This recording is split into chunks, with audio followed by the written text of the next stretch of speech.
Hi, welcome everybody, old and new, and a special welcome to my friend Chuck Hudson, whom I have not seen in the flesh in forever. I'm very excited about our collaboration with Chuck this summer. Derek is going to put in the chat for those of you who are interested in joining Chuck's 3 sessions that will be scattered through the summer. They are they're basically for singers, but singers and singing teachers. There are only 15 active participants per class, so get on that.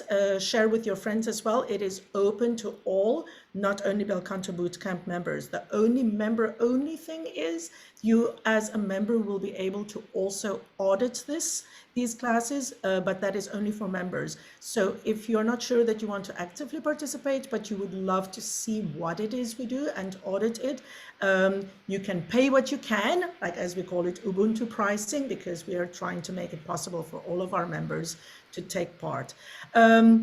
Before I give it over to Stephen, whom you all know, we are all sporting our Maria Callas Happy Pride merchandise to listen to Maria today. If you want, if t-shirts are not your thing, the totes are gorgeous. There's a gorgeous tote with Maria in Pride colors. So Derek can put that in the chat as well. I'm excited about our collaboration with Chuck because I feel that I've seen him do this kind of work, very specific work from a physical perspective. And I think that the skill-based approach that he has in his work really works well with what we do at Bel Canto Bootcamp, right?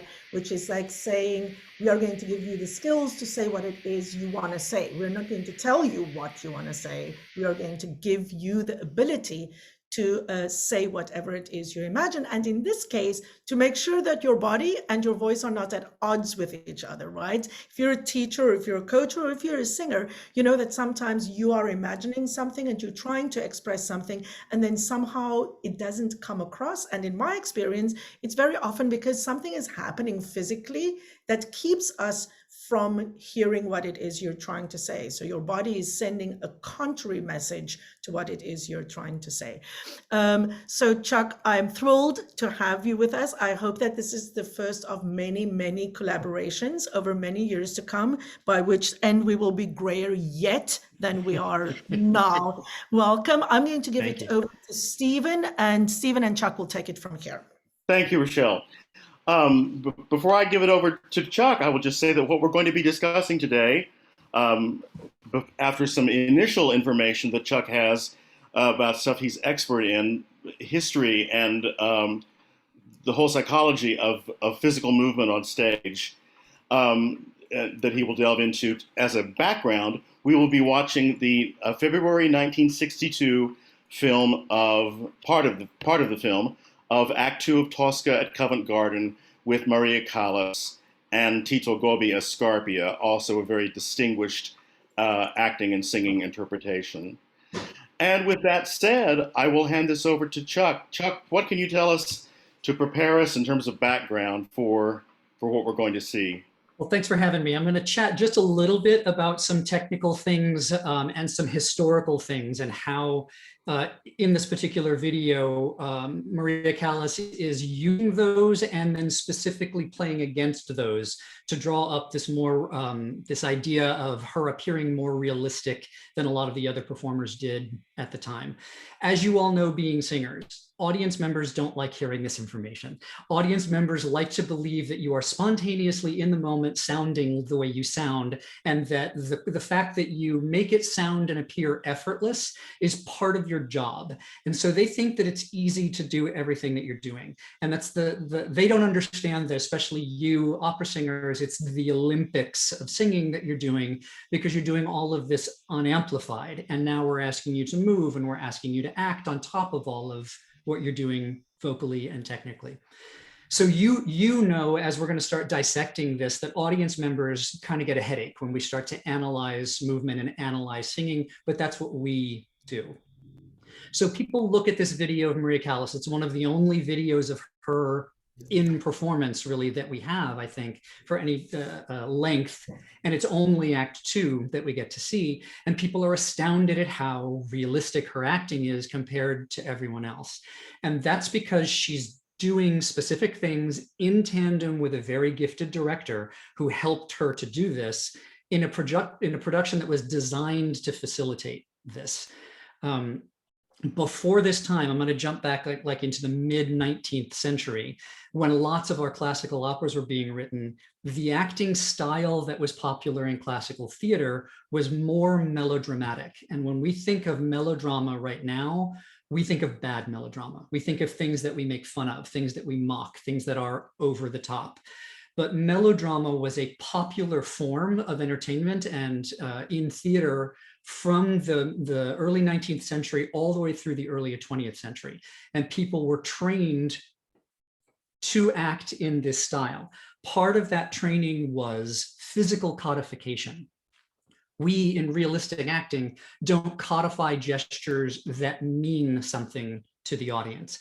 And in this period, you did. For example, there would be a full image of a person with their hand over their head, exhaling and dropping their arms to the side. And that was a gesture of grief.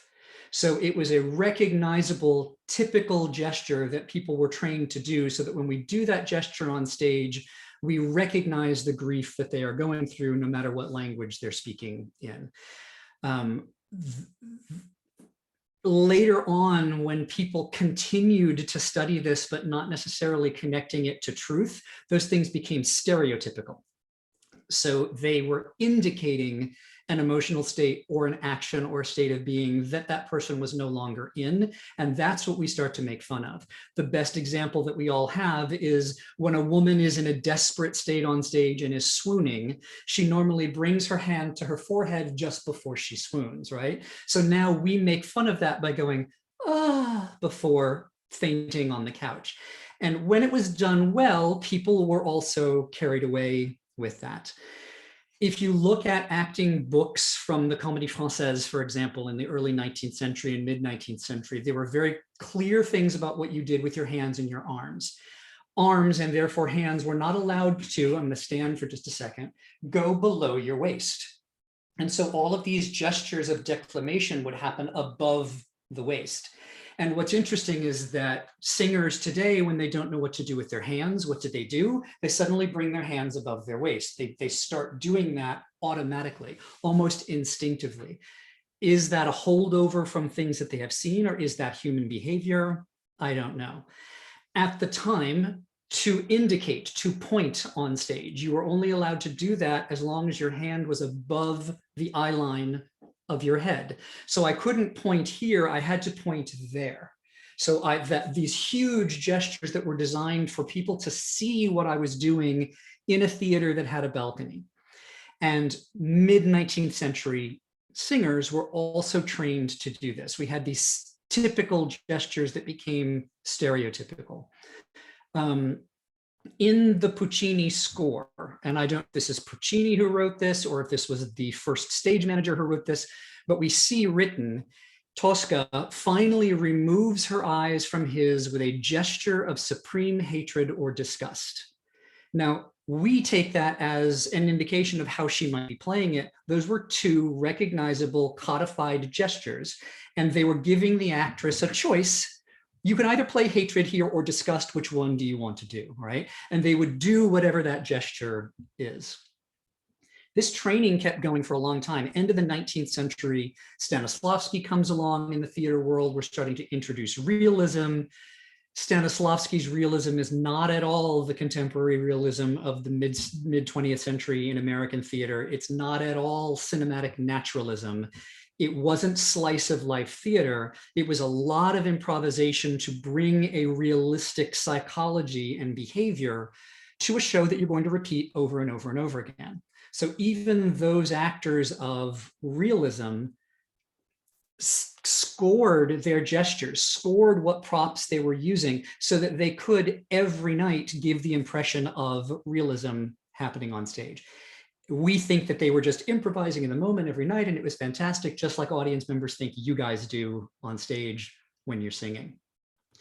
And it's at that time that the opera world and the theater world kind of took a split, where more realistic acting became more popular in American theater and American film. And this non-realistic style, presentational style, stayed on with the opera world. At the same time, we're doing things by Stravinsky and Schoenberg and Debussy. They weren't necessarily embracing something that was psychologically realistic. It was still a little bit symbolist from that period. So these gestures still had life in there. Mid 20th century in the United States, we start getting the American take on Stanislavski's system. We get the Actors Studio. They are specifically different from what Stanislavski did, but based on it. And this is kind of what we think realism is. Mid-19th or mid-20th century realism is still not cinematic naturalism that we have today, but it was super popular. You look at theater and film from the 1940s and 50s and 60s, and that's what was super popular. It became more naturalistic as things go on. I love watching the movie Giant because you see people like Elizabeth Taylor and Rock Hudson that were trained in early 20th century realism. And then you've got, what's his name? I can't even think of it now. Rebel Without a Cause. James Dean. Thank you. James Dean going in this new direction of what American realism is going to be, this new naturalism. And when they're in scenes together, it's just interesting to watch these styles kind of butting up against one another. So here we are in the 1960s. Maria Callas is already a known commodity on stage as a singer. She would have been trained by people that understood these gestures, that would have been trained by people who used these gestures. So this is all part and parcel of what she would have done probably on stage a lot. One of my favorite gestures that I see opera singers from the early 20th century do so that the audience in the balcony can see them is when they have to cry.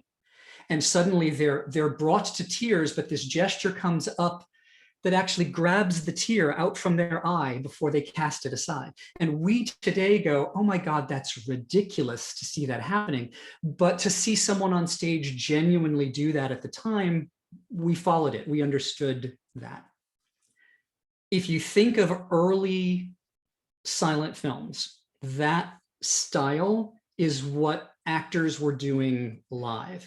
And you can feel how it doesn't work with the face, right? Because we're getting a close-up in the face, and that's where it really becomes melodramatic. If the face is still a mask of expression, as it was back then, rather than something psychologically true, we get that weird sort of distancing. If you do gestures and speech and movements on the exhale and not on the inhale, and add that face, we get melodrama. My favorite movie, of course, Sunset Boulevard, as she's about to say, Max, bring me the car. She inhales and she exhales and moves, creating her mask as she says, Max, bring me the car, right? And it's this huge melodramatic thing. If I do that same big gesture with an almost neutral expression and I move on the inhale rather than the exhale, it takes the melodrama away. I can simply go, Max, bring me the car. And it's big, but it's not melodramatic. It's slightly more truthful. So inhale and inspiration being the same word in Latin-based languages is important. This is something you're going to see Maria Callas doing a lot in this. Puccini's music is almost indicative of action.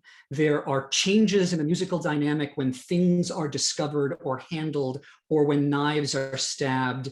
And if you do the action on the music, it becomes melodrama. And what she does is she breathes in the thought. She then moves and with an almost neutral expression, the change of dynamic in the music is almost like an echo to the action that she does physically. So for example, when she stabs, she doesn't stab on the forte. She inhales, she stabs, and the forte happens almost as an echo of that. And it's that kind of specifics that I want to point out a lot as to what she's doing in this. So I have kind of a list of things to look for as we go through this. It's kind of a long, specific list, but I think it'll give you enough variety of what to keep an eye out for, so you can see the choices that she's making to look realistic. We're watching the film of a live show, right? We're not watching a live show. Just like the Met now, you're often watching a close-up of a person who doesn't really want to be in close-up right now. So there are some things that are bigger than they would be in cinematic naturalism. But this idea of breath, and that the gesture is almost an echo of that breath, is really interesting. So one of the first things that we see is her wringing her hands, which would have been a stereotypical gesture. Lady Macbeth, you think of her washing her hands. If she were to do that with a sort of gesture underneath it, it would be totally melodramatic. And she does this gesture with almost a neutral expression, and it's not a wringing of the hands, it's almost a small, psychologically sort of obsessive gesture. So it's drawing on the stereotype, but it's being performed in a more realistic manner. She uses speed and then stillness. So she's rapidly moving. She's looking back and forth over her shoulder. She wouldn't be able to do that while singing. It would interrupt her breath. But because she's not singing right now, she can do more realistic movements. She looks quickly over her shoulder. She rapidly touches things on the table. She very quickly and vulgarly drinks and pours the wine, not like a classical singer should be doing in a beautiful manner, right? And then when she discovers the knife, it happens in absolute immobility. Quick movement, quick movement, quick movement. She discovers the knife. She discovers the knife on an inhale. And she is, that inspiration causes the change in the music that indicates that the knife was discovered at that point. Non-realistically, she also has the glass in her hand that she was drinking. She was in the process of putting it down and freezes mid-gesture. Anyone in a naturalistic film would have put it down already. She freezes mid-gesture. She holds almost absolute immobility. We don't see the knife. We see her seeing something. She then breathes the next change in the music. This is the next physical action she's going to do. She breathes and then slowly, deliberately lowers the glass to the table. You can feel this, like this rabbit in the crosshairs of this animal behind her, not wanting to be seen. But it's a deliberate slowness so that we, the audience, from a distance, see her thinking and see her slowly reacting to the discovery that she just made. Very operatic style, so that I could see the gesture in the balcony, but very psychologically true, suspending that glass in the moment.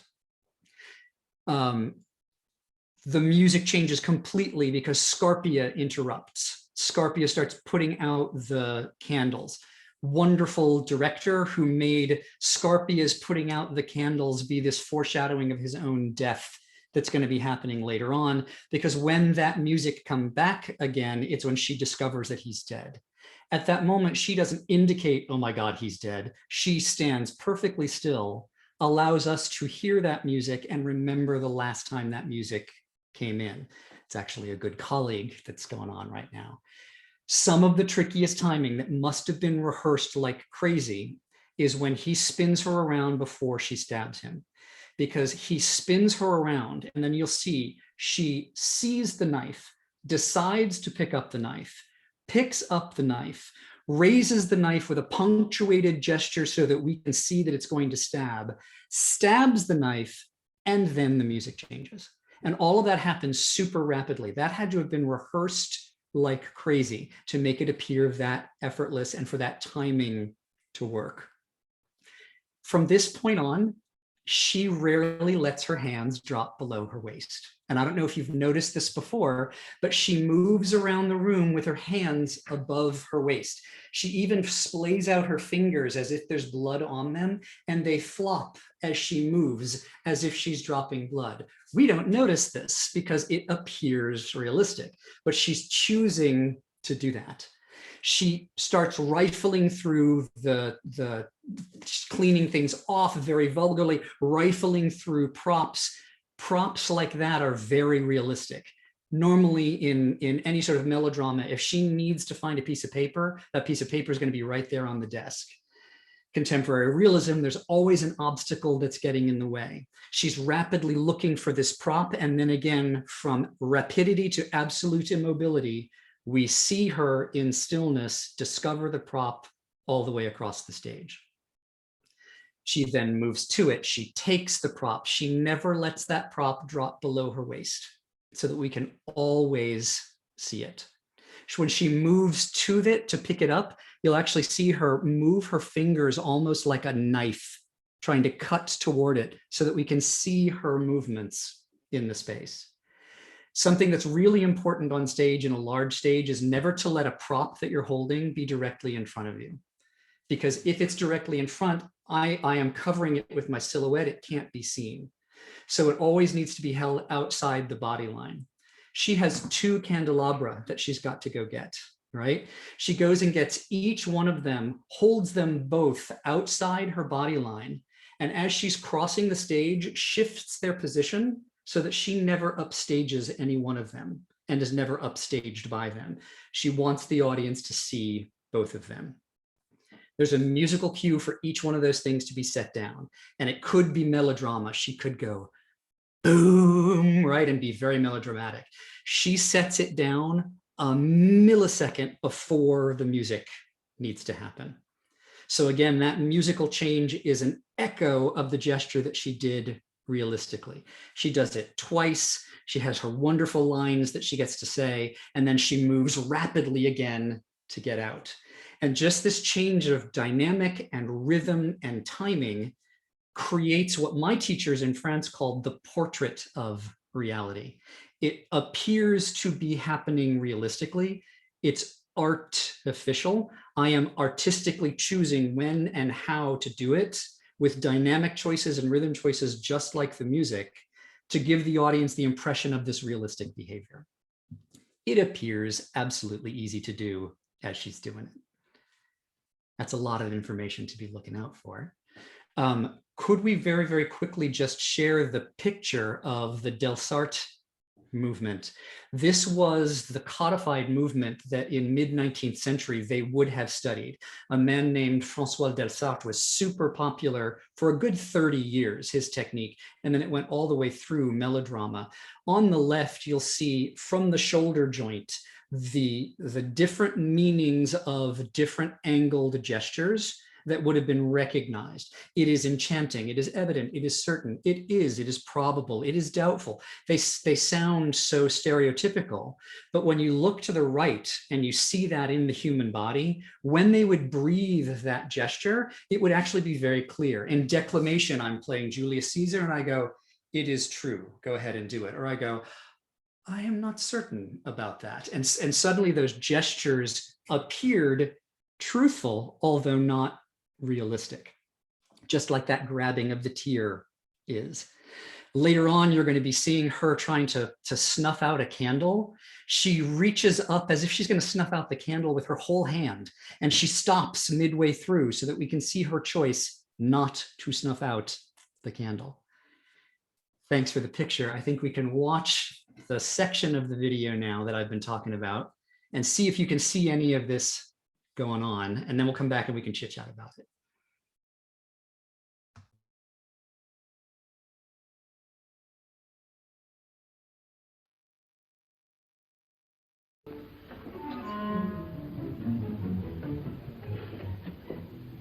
Io tenni la promessa. Non ancora. Voglio un salvo condotto onde fuggire dallo stato con lui. Partir dunque volete. Sì, per sempre. Sia degna il voler vostro.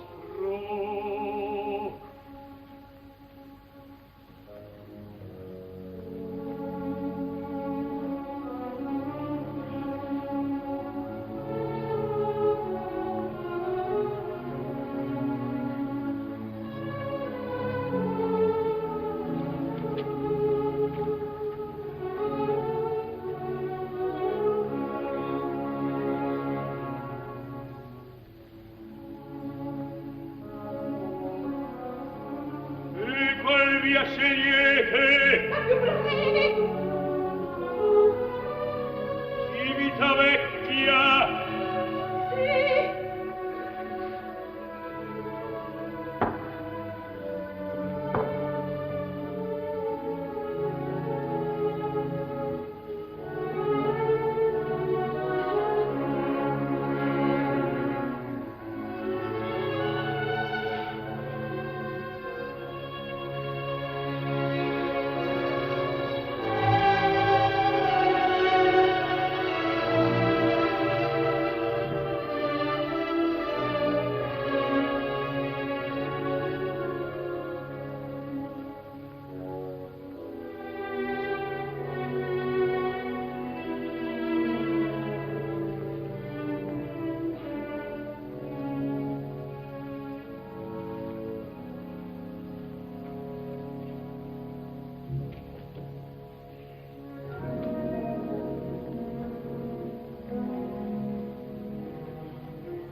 davanti a lui tremava tutta Roma.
we see this animal that's trapped inside this sophisticated woman that we've seen through this entire show. And that animal behavior is really what makes it feel so realistic, so truthful.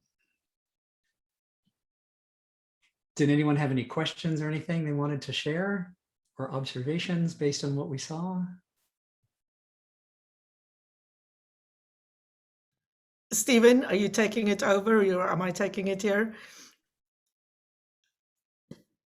Oh, Stephen's looking for his unmute button.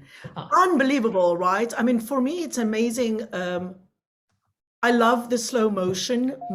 I love, for me, that has always been, and I see that in my own studio as well. I think that people feel that realism or anything that is realistic always has to happen fast and kind of like in real time. So that was one thing that was fascinating to me. Anybody else want to jump in and say what their favorite moments were or what struck them in a different way? Well, it struck me in a different way because of Chuck's introduction. And to a lot of the specific things, that the way she was holding her hands, the way she was holding her hands, the gestures above the waistline. And before, when I looked at this, I've always thought, wow, what wonderful acting, both from Callas and Gobi. And I still think that his is a very fine performance. But they're playing a totally different game. She is playing something. He's playing a really good, I'm a good operatic actor trying to do something realistic. She's playing in archetypes and you know, she's playing with ancient, seemingly symbolism somehow, and making it seem at the same time naturalistic and modern. Yeah. What's wonderful is just a few moments before this, she's in the background of a shot overhearing him speaking with the gentleman who comes in. And she needs to show that she is shocked by what she hears. And she does a stock gesture of she looks at them and she goes, and she brings her hands to her ears with a look of shock on her face. And that's the same world that he was in, but then suddenly when the music disappears, she subtly transitions into this other vocabulary. Anyone else? You're also quiet. You're all like, oh my God, this is amazing. Normally there are, so like, let me see in the chat what's happening. Yeah, well, that Andy, is interesting. Andy? Andy mentions that the rapidity of the stabbing sequence, how quickly it happens, and I think that was an amazing thing too. And again, it's slow just before that, so it doesn't need to be super fast, but the difference between the two, I would even go so far as to say a dramatic chiaroscuro just happened right there with this idea of dynamic changing so that it draws your attention to it. This idea of slow motion as well. It's not slow-mo like a movie, but you live in a world that the air is thicker than air. You don't speak. Your speech is suspended into elongated sung text. So the gestures also need to live in that world. We don't want them to be pushing through jello all of the time, but they need to be in a world where it's justified not to speak naturalistically.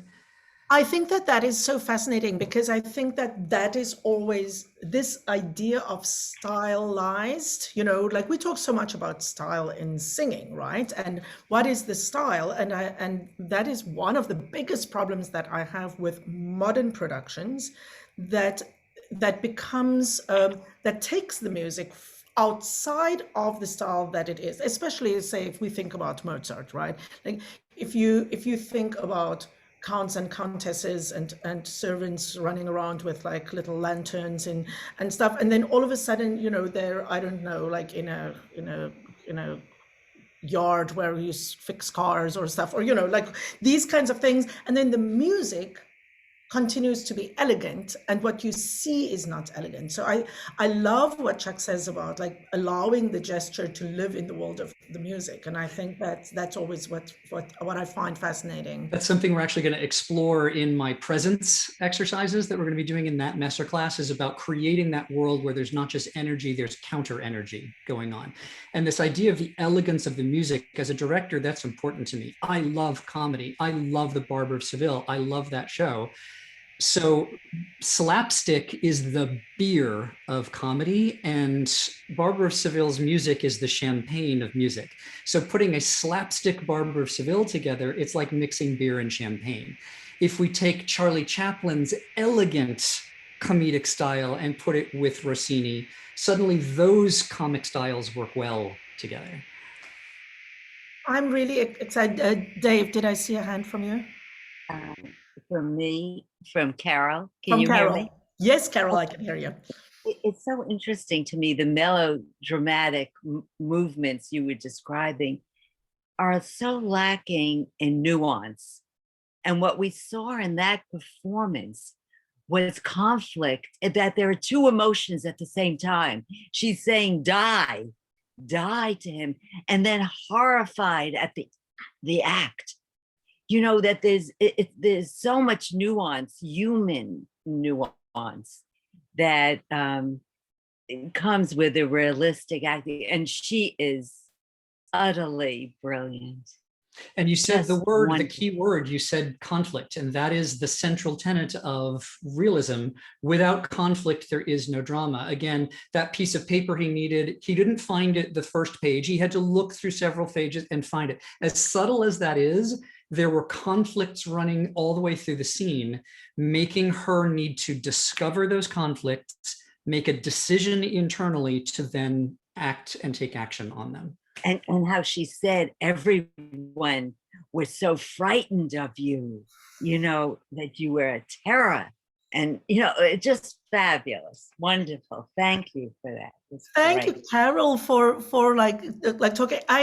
Carol is one of our friends that we discovered, and we know we've never met in person. And I think that it's one thing that I want to say before I ask what Dave is thinking is that Chuck said at the start, audience doesn't want to know these things. Like, these are the things that we have to have sorted out. Chuck, I want to I don't know, just disagree a tiny little bit. I think that the lover of opera, in fact, loves more, experiences more when we start to see more of the process and we start to look with different eyes. I always compare it to sports. I think that people who love sports really likes to know what goes into it. They want to see how, players are suffering through injury, and that makes it something real, they really invested in it. And part of what we do, if you stick around BCBC, my friend, you're going to definitely talk to some opera fans and talk to people I really think. What do you think? Am I wrong? Are you right? No, I think, and there's no such thing as right or wrong. Of course, there's differences of opinion based on very, very different shows too. I love going to a show and going, wow, I love what's happening. Let me figure out why it's happening in such a way that I love it.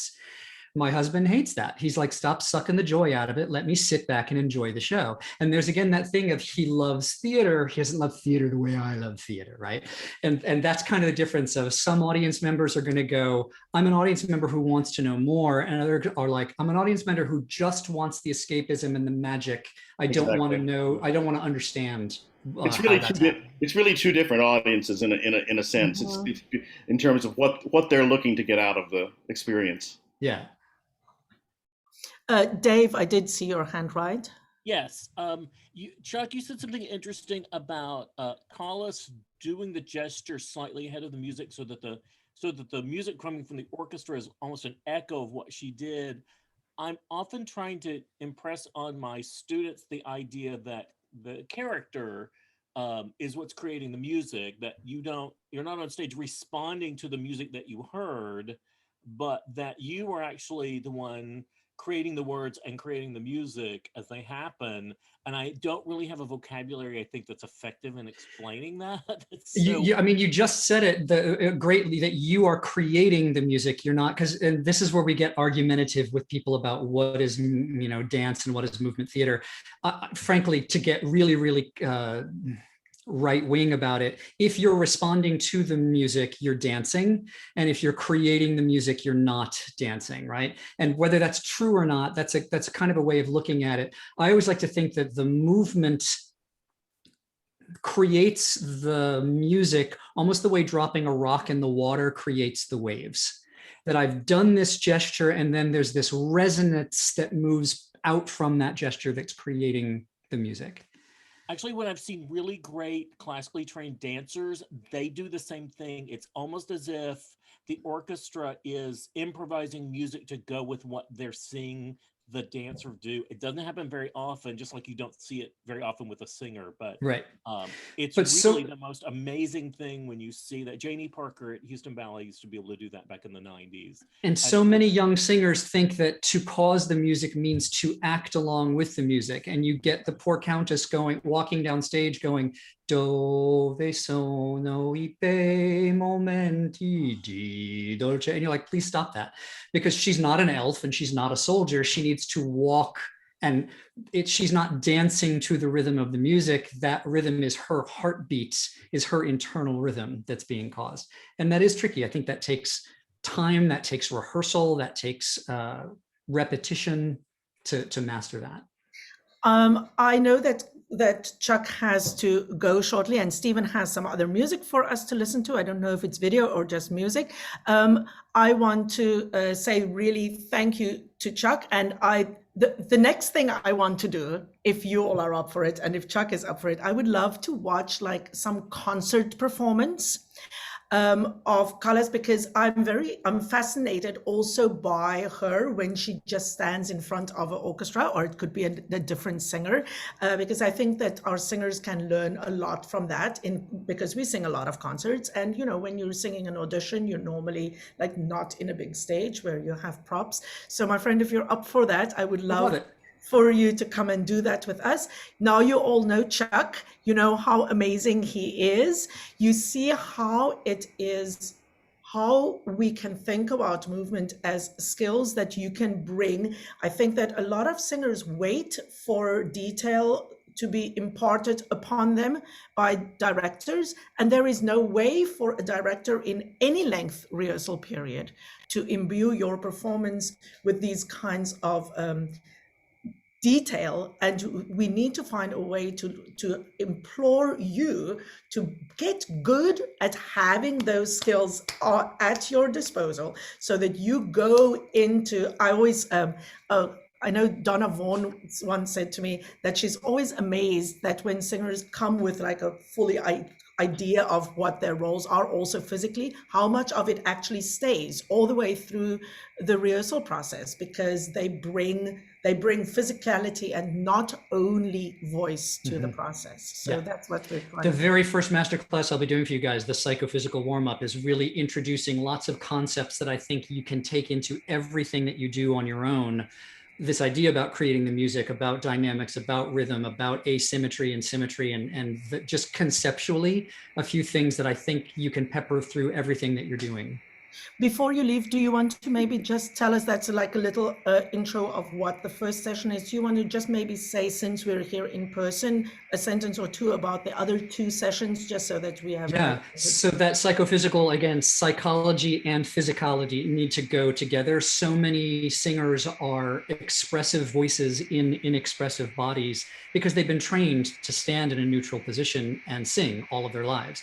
And then they're told, remember all that wonderful stuff that you did when you were young and you were a performer? Do that again. And your hands are like a praying mantis and you don't know what to do with them because you've lost touch with that. So kind of reconnecting those things together and ways for you to consciously bring those things together. The other one about presence is this idea of the physical dynamic of being able to hit the back of the theater without overacting, being able to act large and to support the size of the drama and the style of singing that you're in without overacting. And so many people that work in a studio, they don't have that ability to turn that presence on. And how we turn that on like a light bulb, that very particular energy that you need to get up on stage and to use even in concerts. And then the third one is creating action. It's a little bit more of a heady way. Singers believe they're supposed to be playing emotions on stage. And the minute you try to play an emotion, you wind up feeling that emotion. It rises into your throat. You cannot sing. And actors are trained to play actions, and emotional states are created by the specific actions that you're playing.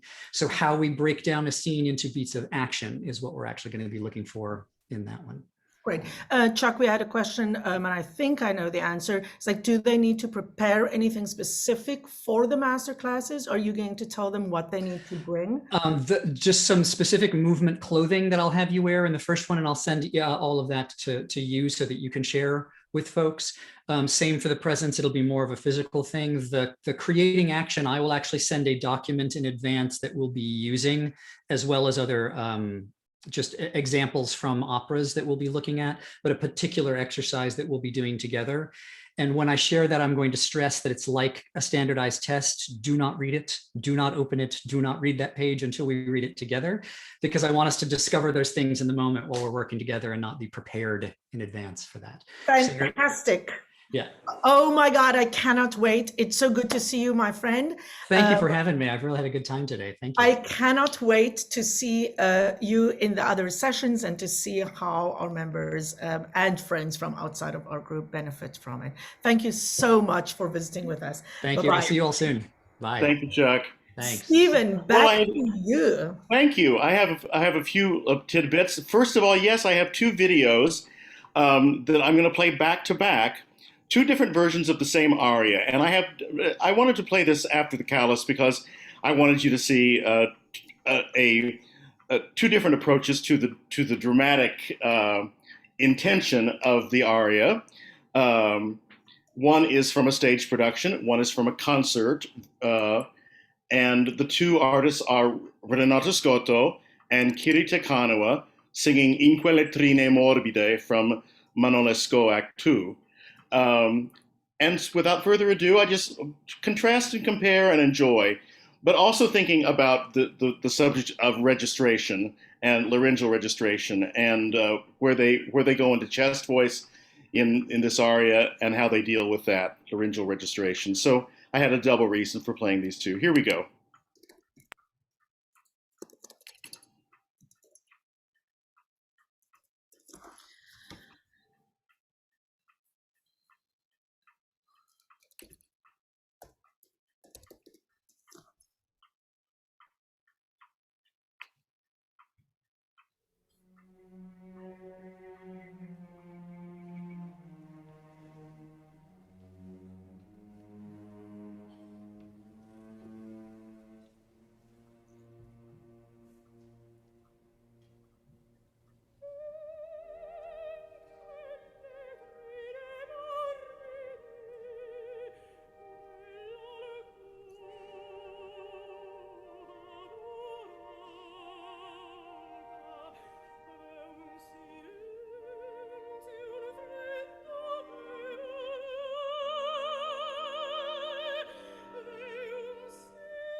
Now, first of all,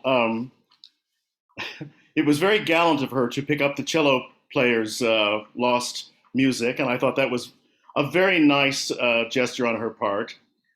Um, Many people that comment on YouTube videos have commented on what a beautiful voice she has, how clear everything is in her sound, how beautiful her high notes are.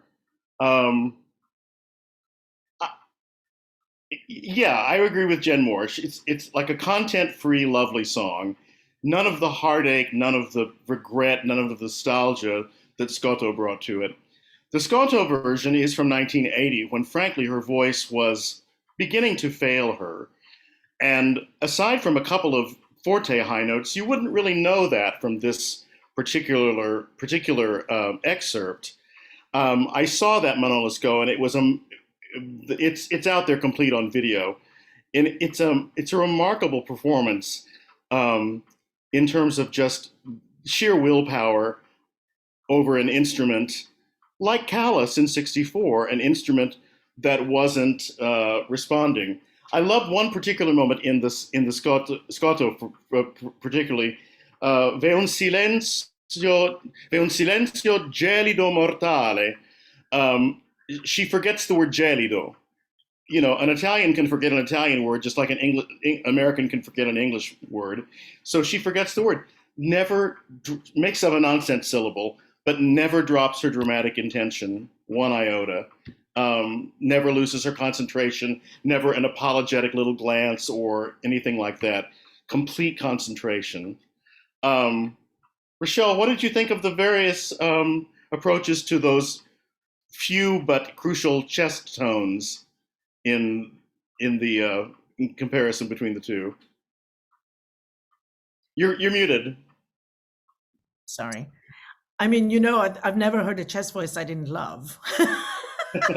So the more the better. I mean, isn't Scotto one of those people who tend to like talk about like not chest voice and singing it all the time? Yes, exactly. Yeah, you know, it's like you have those people who are like those old divas. Oh no, chest voice. I never sang in that. It was too vulgar. I'm like, you did too. You Yeah. did too. I'm always want to like put them down in front of me and say, okay, you don't get to leave this house until you explain to me, did you just not know it was chest voice? Or did you just buy into this whole idea that somehow chest voice was bad and then you thought that it was a trick question, so you should answer no when asked whether you sang in it?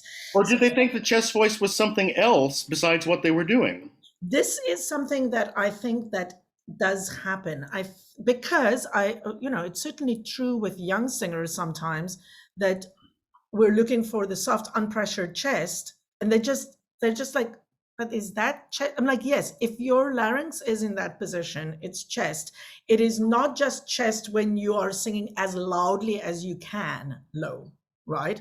And if you do, if you experience only that as chest voice, which very many young singers were, that's why it's so hard for them to find the soft unpressured chest higher, because they don't experience it as dramatic, because they've bought into this idea that you use chest voice for effect. How could you have an effect on an unstressed syllable that's just a upbeat, like, I don't know, which you heard quite a few of in this. So they didn't, maybe they just thought that they just sang audibly in the bottom, and maybe they call it mix. I don't know. Yeah. People call things weird things, but this is chest voice and this is head voice. And, you know, like, I mean, as I worked with a singer the other day, she just joined Vakai, who works with music theater singers, trains with somebody who trains chest voice, but didn't sing with chest voice high enough in her repertoire to my liking, but could immediately do it because her voice does that. And she's very interested in voice science as well. And she said, for those of you who are in the voice science thing with Ken Bozeman, she was like, yeah, voice science has this whole thing about it's all acoustic, but it's not all acoustic, because I can feel in my throat, like whether I'm singing in chest voice or head voice. And it's like, it's not all acoustic. I was like, yes, you came to the right place, Bel Canto Boot Camp for chest voice. The thing that I loved most was that slow, what I would call stylized motions of Scotto. I think that it's the most amazing thing when a singer like can hold a gesture like that and extend it slowly. And I know that I have told people in classes, in my undergrad class, sing a song and move your eyes as slowly as you can from the left to the right. Or if you've lifted up your arms, see how slowly, how many phrases can it take to like put it down? And they do it. And the class is always, oh my God, that's riveting. I'm like, yeah, it is riveting. It is riveting, like slow, continuous movement that you don't feel weird about and that you just execute. I was all about that class and colors. And like, how about like a diminuendo at the end of the last note with a gesture getting bigger? How amazing was that? I love that stuff. Well, I have a bit more for us today. That's another great example of registration, to say the least.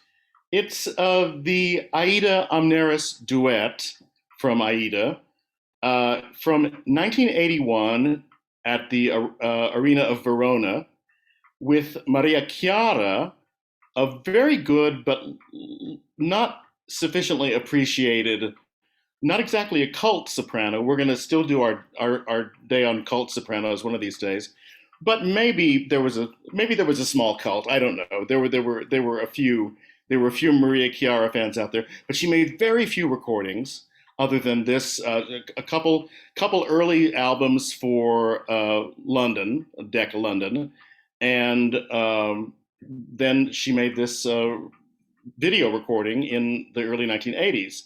But with her is, of course, the great Amneris of the 70s and 80s, Fiorenzo Cosotto, and we will now hear that duet.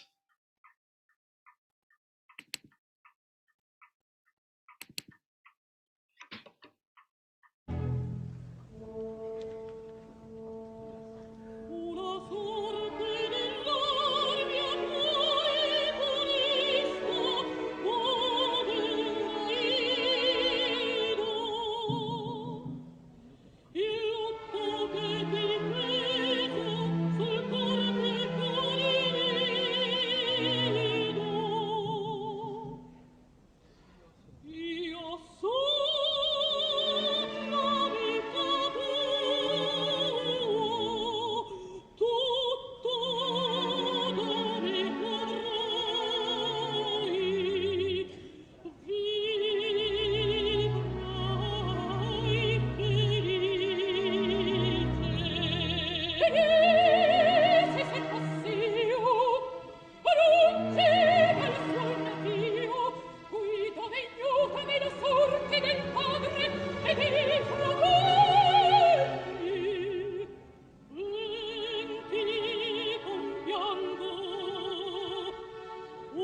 Yes. So interesting. Yeah, Kosoto is the queen of the, but I think it's very amusing. Maybe during rehearsals she was running around and stalking Aida, and maybe the director didn't like it and said, "I'm going to put you on top of a column and make you stand there like a Christmas tree with a tree skirt." That's the weirdest. That's the weirdest thing I've ever seen. Like, I mean, Queen of the Night, putting her on something like to, making her look like taller. Why? I'm very confused. But man, can she get in and out of chest voice smooth? Yeah, Just like absolutely. that, right? I mean, it's Absolutely. not the most elegant singing, but man, can she sing in and out of chest voice, solid as a rock every time. Yeah, yeah, it's amazing. Well, I have two other examples of registration that come from the world of Lieder. And the first is my dear beloved Brigitte Fassbender singing Franz Schubert's Auf dem Wasser zu singen. And boy, that is having tried that one myself, that one, well, both my examples from Lieder today are ones where you have to really jump from the high voice to the low voice with smoothness and aplomb if you want to sound decent at all. Here we go. This one, unfortunately, is not a video, but just a a screen through. Here we go.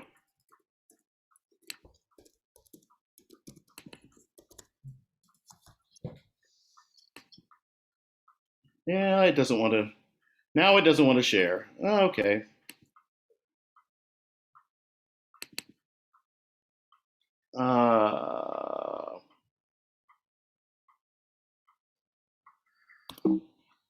Click to exit full screen. Sorry. Aha, there we go.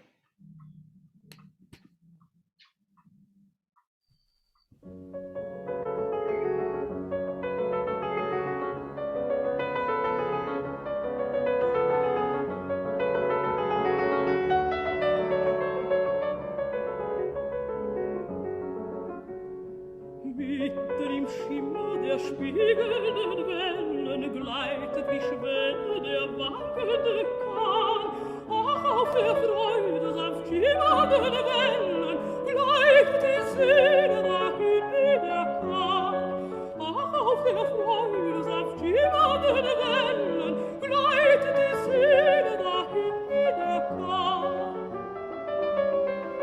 Denn von dem Himmel herab auf die Wellen tanzet das Abendrot rund um den Kahn. Tanzet das Abendrot rund um den Kahn.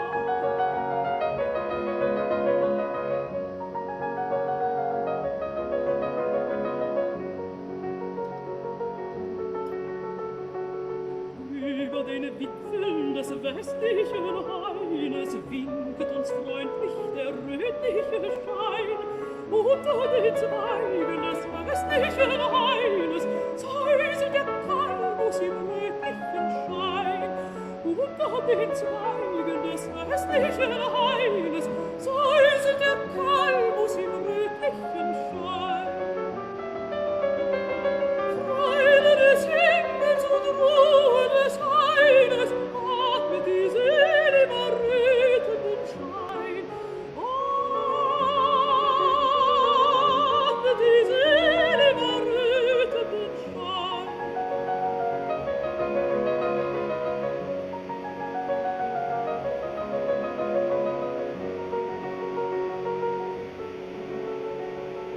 Ach, es entschwindet mit tauigen Flügeln mir auf den wiegenden Wellen die Zeit. Morgen entschwinde mit schimmernden Flügeln wieder wie gestern und heute die Zeit. Morgen entschwinde mit schimmernden Flügeln wieder wie gestern und heute die Zeit. Bis ich auf ihrem strahlenden Flügel selber entschwinde der wechselnden Zeit. Selber entschwinde der wechselnden Zeit.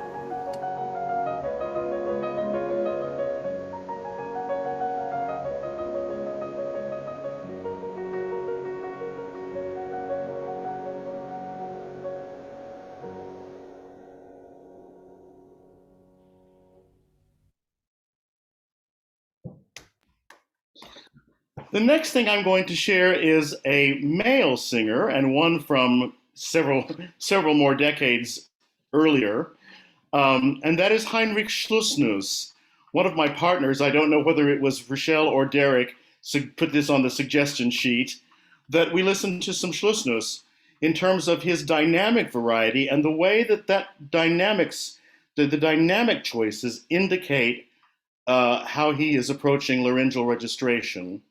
So let's listen to Schlussnuss in 1937 with the pianist Sebastian Peschko singing An Silvia, also by Schubert.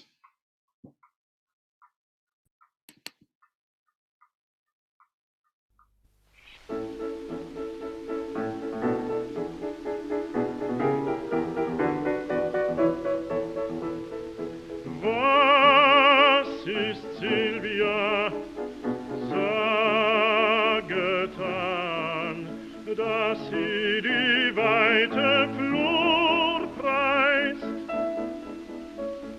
Schön und zart seh ich sie nahen, auf Himmels Gunst und Spur weist, dass ihr alles untertan, dass ihr alles untertan.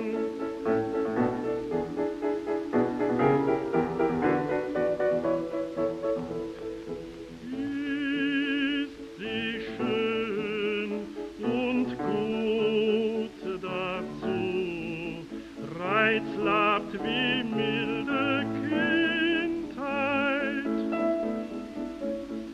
Ihrem Aug eilt Amor zu, dort heilt seine Blindheit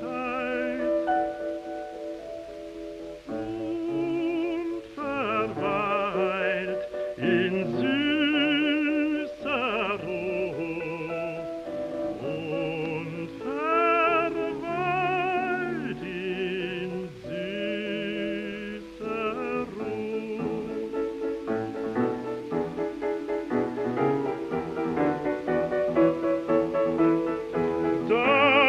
Darum, Silvia, Tenno sang der holden Silvia Ehren.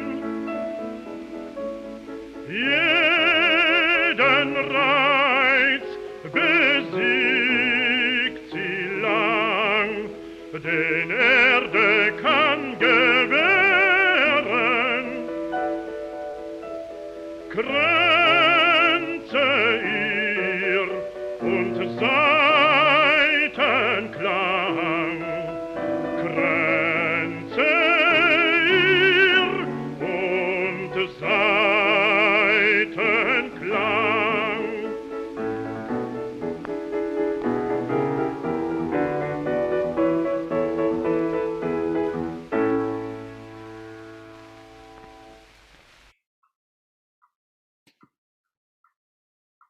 Yay! Well, some of you might be saying, "Well, where was the registration in that?" And it's true that you don't hear the registral shifts in a voice like that as much as you do with a woman like Fiorenza Cosotto, for instance. Rochelle, do you want to just unpack that a little bit? Why? Yeah, maybe Derek or Andy can help me as well, right? That's why we train so consistently the falsetto range for the guys, even if they are not going to sing in falsetto or croon into the microphone. But you can absolutely hear how that voice is trained registrationally properly, or what we will sometimes say is he's not trying to sing soft with a forte mechanism, right? He understands how to truly invite the head voice into it without, but in the case of the male voice, not letting the chest dominance go, right? Andy, do you want to say something about that? That is, of course, all true. I'll try to show you what you're talking about. That's a great phrase. Singing piano with a forte mechanism that can be done, and some young baritones like myself and my students get away with it here and there. But you can't do that in perpetuity. It's not healthy. With the high note there, oh, my keyboard's going, I think is the high note in that key. That was a falsetto I just showed you. That is my head voice. Right.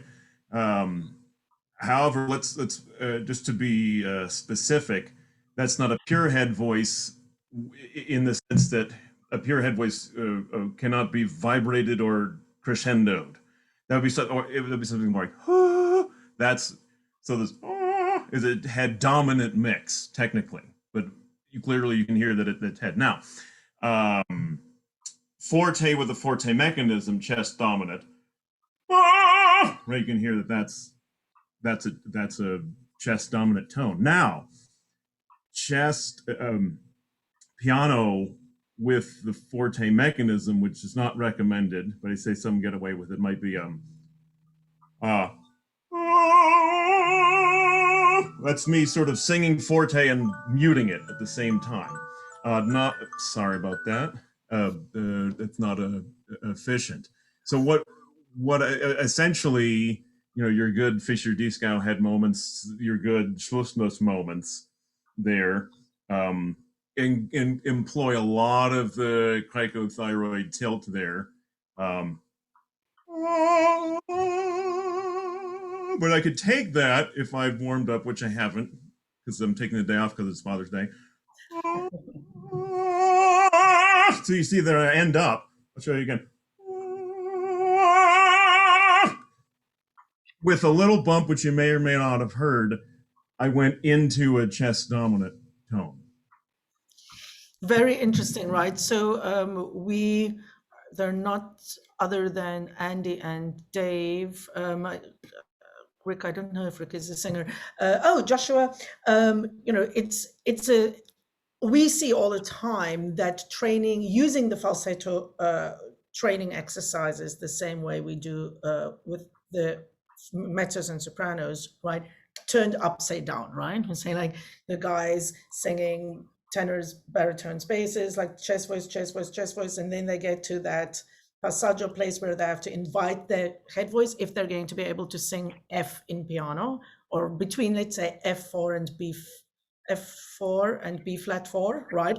Like that range, so that if that gives you those dynamics, the ability to bring the head voice into that. I don't know if this is like too boring for like the opera fans, but so the women actually do make that laryngeal transition.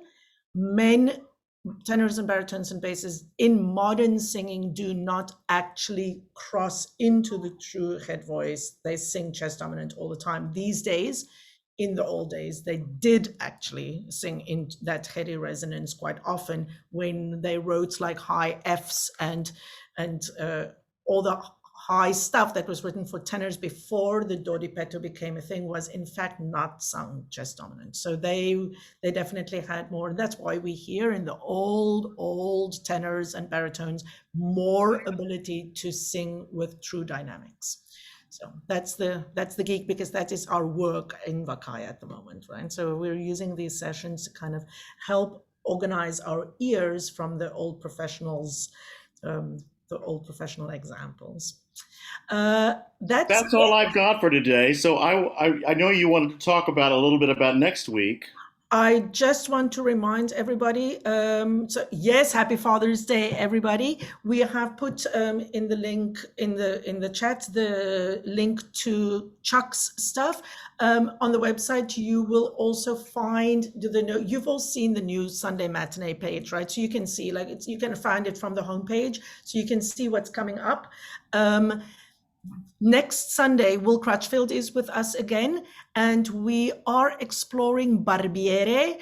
Teatro Nuovo is doing Barbiere in July with some boot campers singing, and Crutchfield is coming to talk to us a little about Barbiere and its performance history.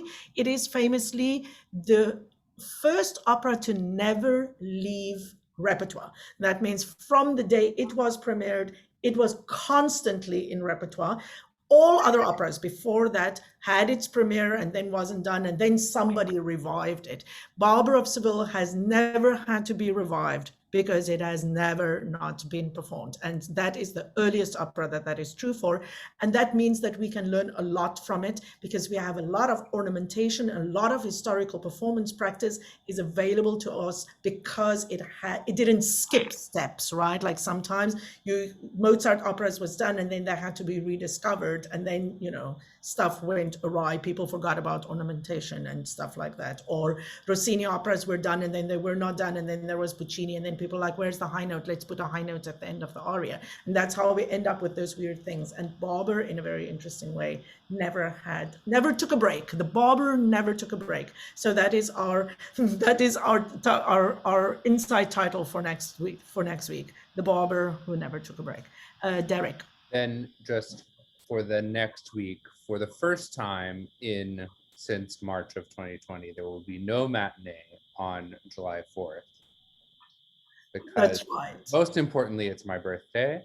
Second of all, it's Independence Day. Third of all, Rochelle will be in South Africa. Fourth of all. And fourth of all, we have literally Zoomed every Sunday since the pandemic hit. So I think that the BCBC team deserves one Sunday off. If you don't agree, I know you all agree that we can take a day off, and then we will be back after that. Thank you so much. Ah, yes, Rick, it's so good to see you. Rick is an old friend of Stephen's and mine, not as old because I met Rick through Stephen. Thank you so much for coming. Yes, please come and bring all the opera fans. I like for opera fans to know some stuff. I think that they love it.